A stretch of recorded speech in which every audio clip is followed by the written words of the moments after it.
प्रिय मित्रों, आज हम आपको सुनाने जा रहे हैं भगवान श्री कृष्ण से जुड़ी एक ऐसी अद्भुत और रहस्यमय कथा जो त्रेता युग से लेकर कलयुग तक फैली हुई है और जिसका साक्षात प्रमाण आज जगन्नाथ धाम पुरी में देखने को मिलता है। वाल्मीकि रामायण के अनुसार त्रेता युग में भगवान श्री राम ने वानर राज बाली का वध एक वृक्ष के पीछे से किया था। मृत्यु के समय वानर राज बाली ने भगवान श्री राम से प्रश्न किया, हे प्रभु, आपने युद्ध के नियमों के विरुद्ध छिपकर मेरा वध क्यों किया? तब भगवान श्री राम ने बाली को यह आश्वासन दिया था कि द्वापर युग में जब मैं श्री कृष्ण रूप में अवतार लूंगा तब तुम जरा नामक बहेलिया बनकर मेरी मृत्यु का कारण बनोगे। इस प्रकार तुम्हारा कर्म पूर्ण होगा। श्रीमद् भागवत के अनुसार गांधारी के श्राप से यदुवंश का नाश हो जाता है। इसके बाद भगवान श्री कृष्ण पीपल वृक्ष के नीचे योग निद्रा में विश्राम करते हैं। उसी समय जरा नाम का एक बहेलिया वहां से गुजरता है। भगवान श्री कृष्ण के लाल चमकते चरणों को वह हिरण का मुख समझ लेता है और बाण चला देता है। जैसे ही उस जरा को पता चलता है कि उसने स्वयं भगवान श्री कृष्ण को बाण मारा है, वह अत्यंत दुखी हो जाता है।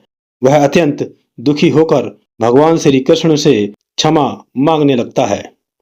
भगवान श्री कृष्ण उससे कहते हैं, हे जरा, तुम अपराधी नहीं हो। यह सब पूर्व जन्म में लिखा जा चुका था। तुम ही त्रेता युग में वानर राज बाली थे और आज यह कर्म पूर्ण हुआ। मित्रों, कुछ समय बाद भगवान श्री कृष्ण अपने मानव शरीर का त्याग कर परम धाम को प्रस्थान करते हैं। तब पांडव उनका अंतिम संस्कार करते हैं तो भगवान श्री कृष्ण का हृदय अग्नि में नहीं जलता। अतः पांडव उस दिव्य हृदय को एक लकड़ी के लट्ठे में बांधकर समुद्र में प्रवाहित कर देते हैं। वह लट्ठा बहता हुआ पूरी के समुद्र तट पर पहुंचता है और उसी समय मालवा में राजा इंद्रधुम्न, जो भगवान विष्णु के परम भक्त थे, उन्हें स्वप्न में श्रीहरि दर्शन देते हैं और कहते हैं कि तुम्हें समुद्र तट पर एक दिव्य लकड़ी मिलेगी, उससे मेरी मूर्ति का निर्माण कराओ। और फिर राजा को वह लकड़ी, उसमें बंधा हुआ दिव्य हृदय उस समुद्र तट पर प्राप्त होता है। राजा सभी शिल्पियों को बुलाते हैं पर कोई मूर्ति नहीं बना पाता और तभी भगवान विश्वकर्मा एक वृद्ध शिल्पकार के रूप में आते हैं और शर्त रखते हैं कि मैं 21 दिन तक एक बंद कक्ष में मूर्ति बनाऊंगा। यदि इसी बीच दरवाजा खोला गया तो वे मूर्ति अधूरी छोड़ देंगे। और फिर मित्रों, 15वें दिन रानी गुंडीजा के आग्रह पर द्वार खोल दिया जाता है और फिर विश्वकर्मा जी तुरंत अंतर्ध्यान हो जाते हैं और उनके पीछे अधूरी मूर्तियां रह जाती हैं। मित्रों, इसी कारण भगवान जगन्नाथ के हाथ पैर पूर्ण नहीं है। मित्रों, इन मूर्तियों में भगवान श्री कृष्ण का हृदय ब्रह्म पदार्थ स्थापित किया जाता है। आज भी हर 12 वर्षों में नव कलेवर होता है।